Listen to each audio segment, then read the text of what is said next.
I'm ready. Hey everyone. Welcome back to the AI in Action podcast. I'm your host, Mazor, Kario, product design and AI expert and the creator of the online leadership program, Unlocking the Power of Generative AI. And today we're exploring how AI is revolutionizing strategic leadership. We are thrilled to welcome Rajeev Kapur, a CEO and a best-selling author of AI Made Simple, to discuss how CEO and senior executives can leverage AI for data-driven decision-making and anticipate market shift for new growth opportunity. Get ready for a highly insightful discussion. Hi, Rajeev. Hi.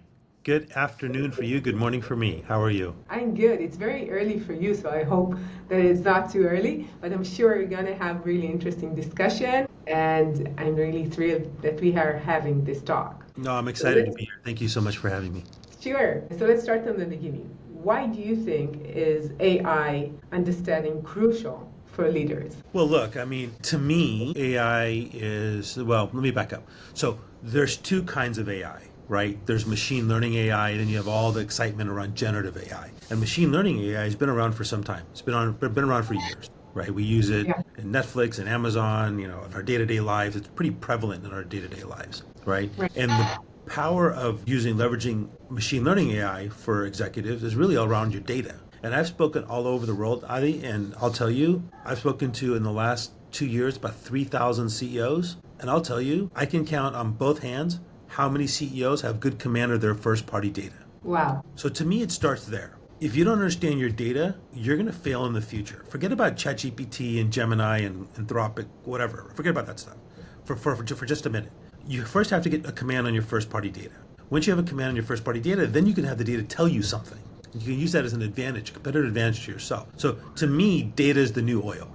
But what's missing is that with raw crude coming out of the ground, you can't do anything with it. You have to refine the oil. You have to refine it to turn it into gas, right? Or have it do something. The same thing goes with data. The data is there, but we now have to understand it, and we have to build the refineries on top of the data and have it tell us something. So if you're a CEO, if you're a leader, and you don't understand your data, you're going to fail, especially in a world of AI that now is looking at your data, so it can now harness the power of generative AI, right? Yeah. So it's really a 1-2 punch. So you have to understand your data to take advantage of machine learning opportunities, and you have to understand your data so you can understand how to potentially maybe build your own private LLM, or how to potentially even understand how to even pull the data, how to even prompt properly, how to ask questions, how to leverage the whole generative AI side of the house.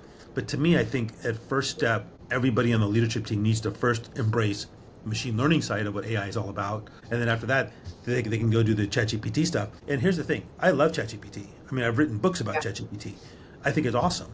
But I think right now what's happening is that most people, most CEOs, most leadership teams are saying, oh, we'll just use it to make an Instagram post, or we'll just use it to create a job description. And it's so much more powerful than that. It's like having a Ferrari in the garage, and you turn it on the car, and you maybe take it out of the driveway, then you put it back in the garage. That's really what's happening, I think, with most people. And I think the problem is that a lot of us, we sometimes navigate in these AI circles, and we think everybody's doing it. 99% of the population doesn't get it yet. So there's still a lot of opportunity. Yeah. When you mentioned that only 10 of them really understand the data, would they say that? Like, if you would have asked them, Yeah, I how did ask. many of you really understand the data? Would they, only 10 of them would raise their hands? Or 20% would say, okay, I'm sure I know exactly what's going on. I will tell you, I did ask them. And Yeah. so I was just in Barcelona for an event, and I'm a member of an organization called YPO. I don't know if you've heard of YPO. Yeah. So, okay. So I was just at an event, and I did 4 different sessions on AI. It's called The Taste of AI, and it's designed to just give people like a beginning point of how to even start. Like, why is it important? Right? Yeah. Why they should do it. And one of the questions in the talk is, how many of you understand your first party data? And of the 600 people I talked to, or whatever the number was, like 3 hands went up. Wow. So, yeah, they don't understand it.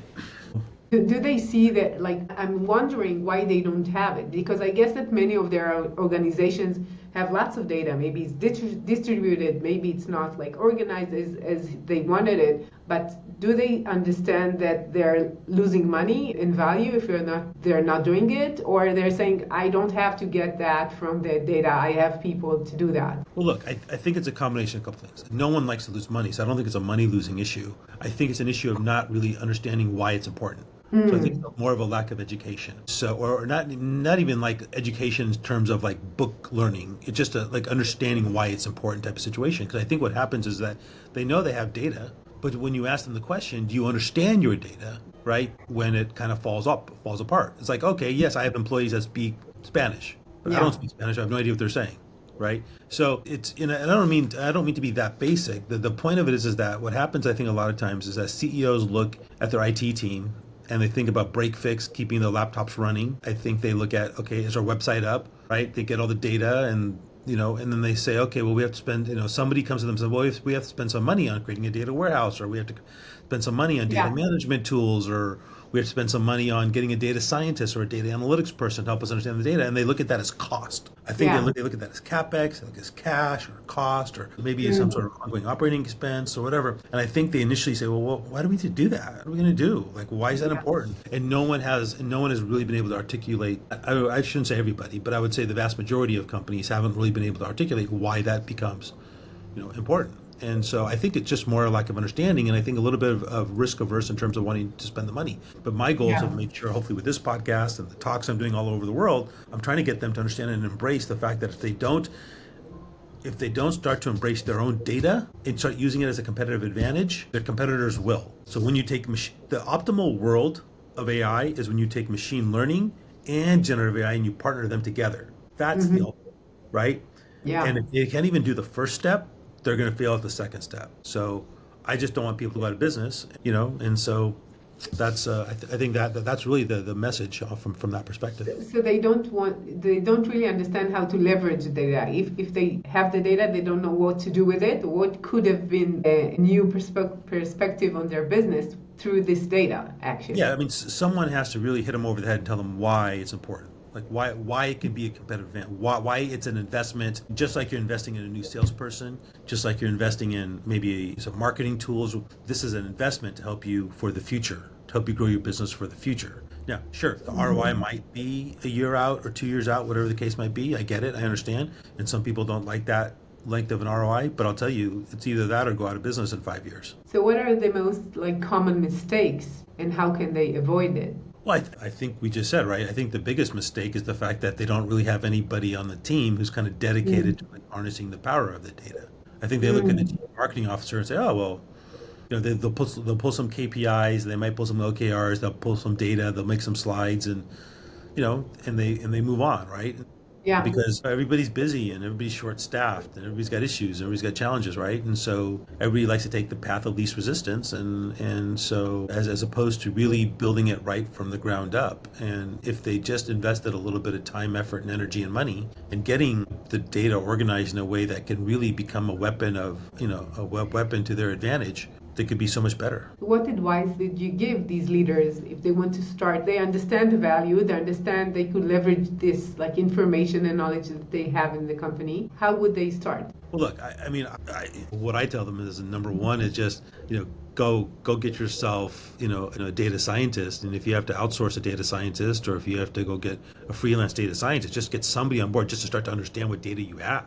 They don't even understand what data. Look, they say, because I asked them the question, right? Do you have a good command of your data? They don't. And if you go deeper, they probably don't even understand really what type of data they're collecting beyond the normal stuff, right? Oh, or CRM data or whatever. Right? Okay, Yeah, yeah. or so whatever, that's fine, but can you go deeper? Do you know how many proposals are going out the door? What's your close rates? Well, what's your product mix? Is there a time of year that brings your seasonality? Like really kind of thing, is your pricing, how does your pricing work? Is there, whatever that might be. Competitors. So whatever. I mean, just everything's there, and so so that's really the first thing I just tell them. Look, just get someone and just to do an analysis of what you have. Really Yeah. the first step. But look, to me, in this world for CEOs, to me, I think there's 6 key takeaways for AI success. Right? Yeah. I'm listening. And I'm sorry. I'm listening. You said Yeah. six, so So I'm, to me, the first one is it's all about being curious and not judgmental, right? So CEOs have to be curious. They have to be willing to think outside the box. That they have to be willing to, that they have to be willing to really engage and not be judgmental against what this could offer. They have to be open-minded. So, and if they are, then that takes us to number two, which is this really has to be top down. Any potential failure in the next few years that a company might face, and the CEO did not embrace data, did not embrace AI, I'm telling you, it's going to be their fault. It won't be anybody else's fault, but their fault. So it has to be top down. This is not like, hey, I don't understand what Twitter is. Come and teach me how to tweet, and call the intern, or what is this Instagram reel thing, or come and teach me what an Instagram is and teach me how to create an Instagram post. No, this is top down. It has to start with the CEO up here and has to be pushed down into the organization. And if they have people if their CMO, if they have people on their C-suite that don't want to do it, then they have to get rid of them. They just do. There's no option. There's really no room for error. Third one is the data. We already talked about it. Like for the last 7 or 8 minutes, we talked so much about data. Data. They have to have that command of that data. So that's kind of number 3. And number 4 is, to me, the word artificial intelligence gets, sometimes can be used as a bad word, right? People think artificial, it's fake and it's scary. Yeah. But to me, it's not about artificial intelligence, it's about augmenting intelligence. It's about enhancing our intelligence. It's about helping us, right, bridge a gap that might exist. And if you do that, you can do number 5, which is the one thing money can't do, which is buy time. So if you do everything properly, if you're leveraging your data, if you're using ChatGPT or Gemini, whichever one you like, or Perplexity or whatever you like, Zapier integration, whatever you're doing, if you're doing all these things, then a 6-day task could take 6 hours. A 6-hour task could take 16. Yeah. A 10-minute task could take 1 minute, right? So it's designed to give you back time. And so if you can get this time back, what will you do with your time? Well, will you try to call more sales? Will you try to make more sales? Try to build out more strategy or planning or whatever? Or and it is not just in their business life, but personal life too. If all of a sudden you can get back an hour a day of your life, what would you do with that extra hour? Right? Would you go take a yoga class? Would you go whatever? Right? Whatever you want to go do? Right? Go and enjoy your life in a different way. Go spend more time with your kids or your family or your dog or pet or whatever you want to do. Right? So it's all about buying time. And then finally, it's really not an option. It's not an option. It just really isn't. And if people listen to this podcast, they can say Rajeev is crazy. Adi doesn't know what she's talking about. This is dumb. Well, they have every right to do that, and I wish them well. But I'll tell you, there's a very good chance that they may not be in business in the next 3 to 5 years. So to me, those are the 6 key takeaways for AI success. Yeah, you mentioned time, which is very, very important. And I think it's not only for the CEO and C-level, it's for everyone in the company. So if everybody leverages AI in either marketing, sales, even inside the factory, it doesn't matter. Everybody could have more time, produce more, and in some cases, maybe you need less people. Right? What would CEOs, when you mention that, what is their response? Look, I think the good news here is that, so I get a lot of people come to me after the event. I talk to people, reach out to me on LinkedIn, or they call me, email me, whatever the case might be. And I can tell you that, I would say a good majority, you can see them shaking their heads, like they understand, like they get it. Like I think the good majority go back to their offices. In fact, I've talked to quite a few of them afterwards, right? And and a lot of them, they go back to their office and they take it seriously. They shake their head, they come up to me, they say, okay, well, how can we do this? How can we do that? They get it and they understand. And I speak to people all the time. Like I spoke to a gentleman last week who's got this business that does car repair. And they do have a special car repair business that processes kind of insurance claims. And because what happens sometimes in parts of the States is you have these tornadoes or you have hail, and sometimes the hail can be this big, like the size of a golf ball or even like a baseball, right? And it dents the cars. So they can, in the bad weather time, like especially right now in this season, we're kind of right now between this winter, spring season, they get a lot of heavy storms and they could get 3,000 claims in one day. Wow. And so they're now looking at AI to be able to process those claims. They can maybe process 3 claims a day with normal human beings, but with AI support, they can process, 30 claims or hopefully get up to maybe 100 claims a day, right? And if they can get there, now they can process all the claims in 30 days as opposed to taking a year to process the claims. If that happens, it can increase his business, his revenue, and his throughput, and get happier customers. And you know what I mean? So I think people are starting to get the message, but it just takes time. I mean, look, to me, this is the greatest development for humanity since the invention of electricity. And when you think in those terms, how do you even begin to convey the message, let alone change minds? All you can do is continue to put the message out. And so I appreciate you doing this podcast. All we can do is keep putting this message out that this is, here's the opportunity, and that You do not get left behind. And what would be the first thing that would make them more reluctant? Is it like safety? Is it like not wanting to change, which is a very good reason? Maybe it's privacy, saying like, what would they say that they're more reluctant to use Yeah, I it? mean, all that, this privacy or, lack of understanding or knowledge or don't want to spend the money or, some people even think it's a fad, it's going to go away in a Yeah. year or two. It's not that important right now versus other priorities in the business, and there's all kinds of excuses, there's all kinds of issues. And so,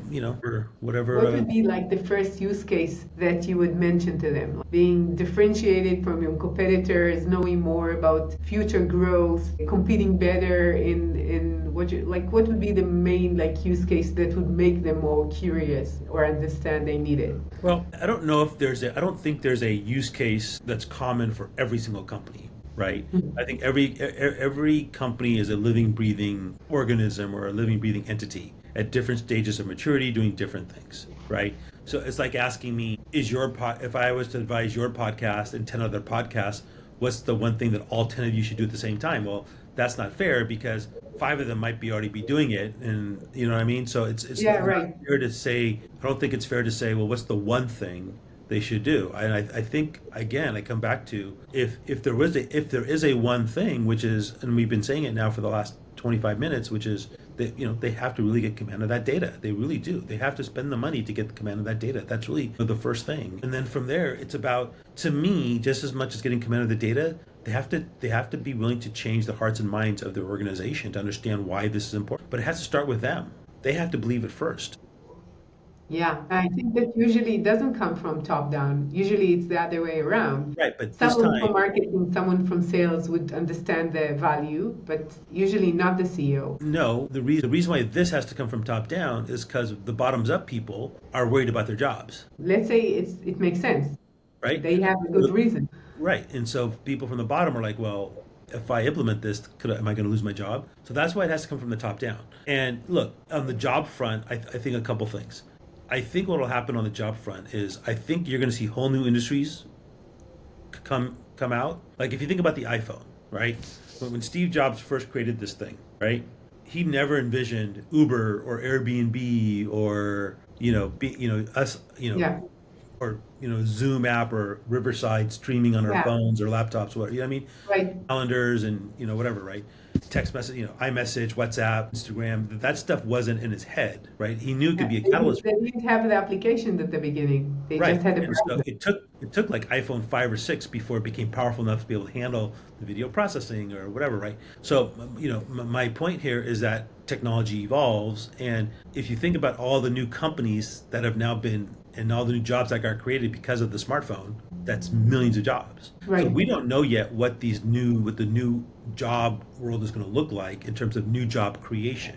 I think Right. what's going to happen is you may not need as many people doing the jobs. Instead, you'll have more companies. Does that make sense? So if you are a company today, if you're going to launch a company today, and let's say before AI, before generative AI, you needed 100 employees. Pick a number. Right. Well, now with ChatGPT and others, you now might need only 50 employees. You still need employees, but you may not need as many. And so, somewhere there's a really smart kid, there's a really smart kid somewhere sitting in their parents' house or their basement or their garage or wherever they are, and they're building a company that's going to be $1 billion business with only maybe 1 or 2 employees, and the rest of it's going to be AI. Right.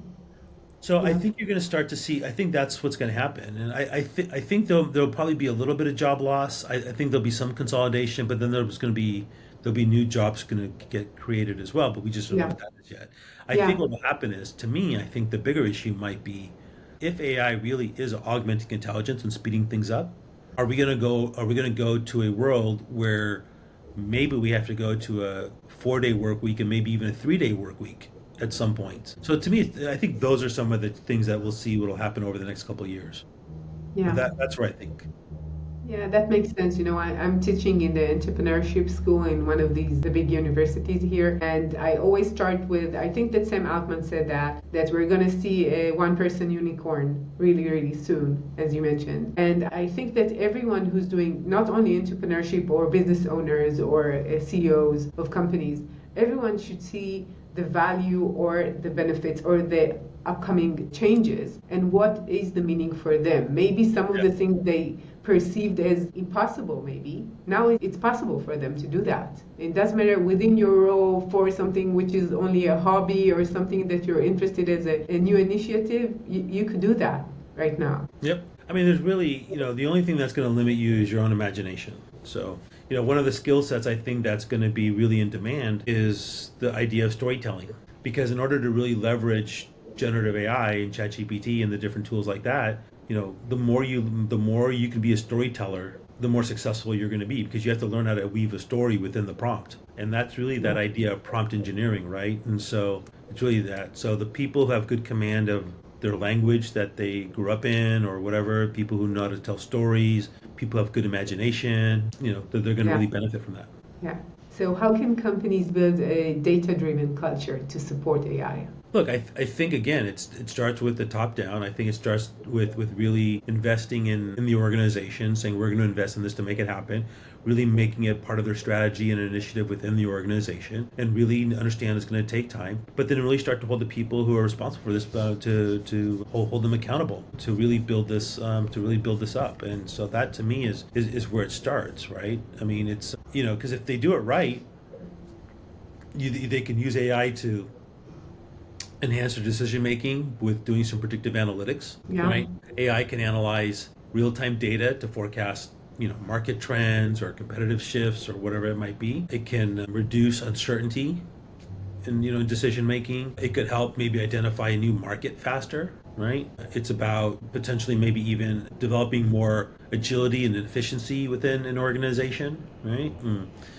For example, like if you are a product company or an e-commerce company and you want an AI can greatly help your supply chain management, your pricing, your demand forecasting, all those things can help improve margins. You can focus on developing really kind of these hyper personalized strategies. One of the keys here is right now kind of marketing and advertising is kind of like one to many. It's like how do you kind of make it feel like one to one in that type of scenario, and then continuous learning and adaptability and developing, your employees and your organizations is you can do those things.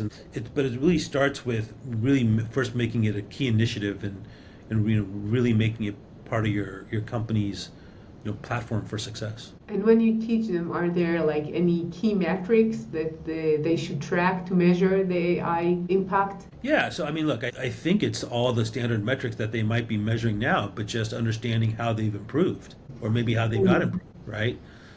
AI is not a silver bullet. It doesn't work in every single scenario yet. It's not alive. It's but it makes mistakes. So I mean, look, I think if you're going to start anywhere, I would start with the marketing side of the house. The marketing and sales, or just marketing and sales. Marketing and sales. Yeah, understand the KPIs there. Understand, your product mix. Understand your pricing. Understand your competitive shifts. Understand, what is the data telling you that your customers want? If all of a sudden you have a product that's starting to decline, is it because of price?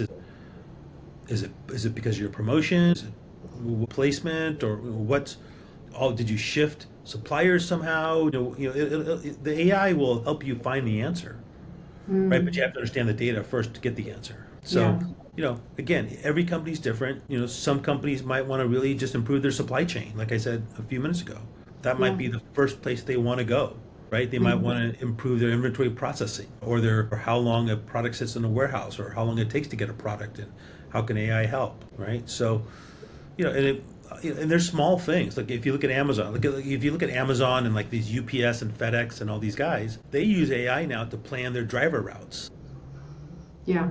So the truck gets filled and it gets strategically filled. The first stop is when you open the truck, the box is at the first stop, so they go all the way in the back, right? But they plan it when you leave the warehouse, it's interesting because they try to make right turns only on their plans. Because if they make left turns, they have to sit idly. Well, at least when we're driving in the U.S., right, on the right-hand lane. Yeah. If you sit on the left, depending on what country you're in, but if you sit in the left lane, you can sit there idly. You can be wasting time while they're waiting for the light to change. But if you're making right turns, you're kind of almost continuously going. Yeah. Right. So they plan the route saying, okay, if you leave here, we're going to send you like this, and now you come back, as opposed to this and this and this and all, right now, Yeah. right? Whatever, right? So they try to get you to be more efficient. And look, in some cases, like I think Amazon came out and said by doing this, it saved them $1.4 billion by just doing that, right? And you take that times their valuation multiple, but that's huge. So Right. just simple things like that can matter. So it just depends on where the company wants to go. Yeah, I think that what you mentioned, that it starts from the top, it means that everyone from the CEO and C-level, everybody needs to understand the impact of AI and what is the meaning for their specific department or what they are responsible for. So it's taking responsibility for your part and your contribution using and utilizing AI in order to get what you want, and much more than that. So maybe like training should be the first thing that they need to train all their like managers. Everybody should know about that. Or you saying no, they should start with marketing and sales, see what's going on there, and then grow from there. No, again, I think every company is different, right? I think some companies will be more advanced if that's the case. Just yeah, it's probably I think they need training to understand how to harness now what they have. Some companies that are not advanced, then you have to just start at the beginning. You pick a department to start with. So I think every company is different. So, again, and I hate to keep saying it again and again and again, it starts with the CEO and then it starts with the C-suite. If any group is going to have training and get religion around what's happening, it's going to have to be them. So there's that small subset, whether that's 5 employees or 8 employees or 9 employees, chief marketing officer, revenue officer, CIO, CTO, product officer, HR, whomever they might be, that group has to understand it first. They have to believe in it. And then they can push it down into the organization. Look, I mean, there are companies right now that are growing really fast. And for one job, they might get 500 job applications. Yeah. All right.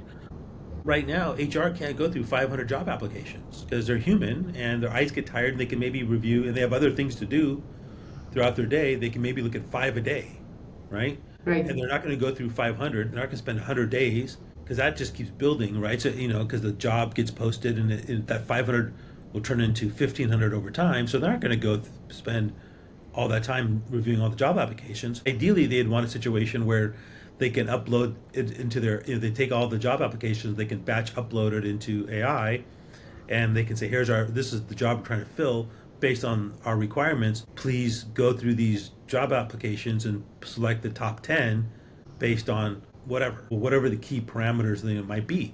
And then it says, okay, here's the top 10 that the AI recommends. They can look at those 10 first and go through that themselves. They can then shortlist that, or they can ask it, no, we don't like these 10, do 10 more. But the point of it is that it's there. It can be there as a really good assistant to help them. And it's not just there. If you think about the medical field, for example, like if you think about, right now we've been kind of talking about the corporate world, but if you think about the medical world, I think the medical world potentially has the biggest opportunity for AI, right? You've got doctors and radiologists, they get tired.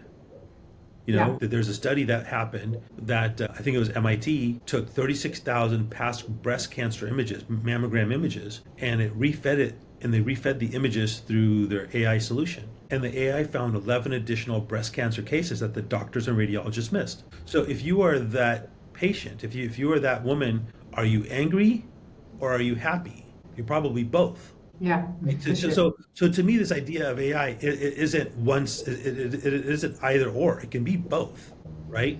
And so yes, they can be both angry and happy at the same time. They're angry because why didn't you catch it before? But they're happy that you caught it. Yeah. Right. And the same thing goes with AI. Sure, you can start by doing simple things. That's fine, but it might take you some time. All I'm saying is just don't give up. You have to keep doing it. The more you do it, the better off you're going to be and the bigger advantage you're going to have over your competition. Yeah, I think that what you're mentioning right now is the fact that you could start with something very basic, like getting the information from your CRM and asking questions, but it's much more than that. Once you train the LLM or the AI or generative AI to really understand what are your goals and what are you looking for, what are the questions, what are the decisions you need to make, like it's like an advisor that understands you as a CEO or a C-level manager and could help you within what could be asked, what could be derived from the data. And not only that you would know how to prompt it, it would understand the data, it would understand your business goals, and it will help you integrate a better solution through this understanding. Yeah, and guess what? It'll also start to understand you. Yeah. So, yeah. And maybe help me not only make better decisions, but maybe learn about other ways to manage what I'm doing, or other ways to decide or to collaborate with people around me, or with data from different departments. Or it could be like a real advisor that is not only a data analyst that is doing your work really, really fast. It could be much more than that. If you are giving it the information and interacting with it, it has the ability to have the impact on your business. As an advisor who remembers everything, who knows everything about the company and the data, and could really give you advices you never got from anyone else. Correct. What are your predictions for AI future in leadership and in business? Wow, the future for AI leadership by predictions. I'm pretty hopeful that I think most companies will wake up and start to embrace it. I think you're going to see a transformative journey across all spheres. I think we're heading into a world where AI agents are going to start to dominate the landscape. I think a world in the next 5 years that'll be a combination of AI and robotics will transform manufacturing. I think marketing is going to become much more personalized and targeted, one-to-one. I think the medical field is going to go through a massive change and upheaval with us curing major diseases. Now we might create new ones, but because we're stupid, sometimes humans are stupid, and we'll create new ones by melting the ice caps, and that will release stuff that hasn't been seen in millions of years. So I think that's kind of where we are. I'm hopeful. I think that we're going to see, I definitely think at some point we'll go to probably a 4-day work week in the next probably few years. I think you're going to see a lot of companies go out of business, right? Because they're slow to adapt, or they just don't adapt at all. But I'm pretty hopeful that most will and will do that. But I think you're going to see a massive change in education, right? And how kids are taught and how kids learn. I think you're going to see, smart cars, I didn't say electric cars, I said smart cars are going to start becoming the dominant platform on the road, and this basically going to be robot on wheels, and that's going to be cool, because if that's the case, we can reduce car accidents, and the number one cause of hospital visits or emergency room visits is car accidents. And so that's I think that those are some of the things that'll be coming down the road. But I will have to ask AI what it thinks the future holds. Maybe next time I will interview an AI agent, and he will tell me what he thinks would be the predictions. But till now, I enjoy interviewing people more till now. So what's your number one tip for CEOs and leaders today? Again, I think it just comes back down to, look, I hate to be basic, but it comes back down to, you got to just start using the tool. You have to be really curious. Don't be judgmental. Understand and realize that this is as big as a shift as the internet was to your business. This is going to be bigger. And if you ignore the internet, you wouldn't even have a business. So why would you ignore this? So again, I come back to my 6 takeaways for AI success. Top down, own it, be curious, not judgmental, data, use it to augment intelligence. If you do that, it'll buy time, and then understand and realize this is not an option. Failure is not an option here. You have to embrace it. Otherwise, you will fail. Thank you, Rajeev, for your time. Where could people hear more about what you're doing and contact you? Look, people can connect with me on LinkedIn. I'd love it. I think you put my LinkedIn profile in the show notes. But my book is available on Amazon. It's called AI Made Simple: A Beginner's Guide to Generative Intelligence. In about, I think, a month or two, I'm releasing my new book called Prompting Made Simple. So that's exciting. So, nice. Yeah, congratulations. That'll be out there. I'll also have a 3rd edition of AI Made Simple coming out. And then, like I said, I speak all over the world. And if anybody wants to reach out to connect with me on speaking, then my information will be in the show notes, and connect with me on LinkedIn. And I'd be happy to talk to anybody. Thank you, Rajeev, for your time. It's been very insightful, and I enjoyed talking to you. So thank you, Adi. My pleasure. Thank you so much. Thank you. And to all of you change makers out there, thank you for joining us. I invite you to sign up to my new online leaders program, Unlocking the Power of Generative AI. And I'll see you next week with another innovative, insightful talk. See ya.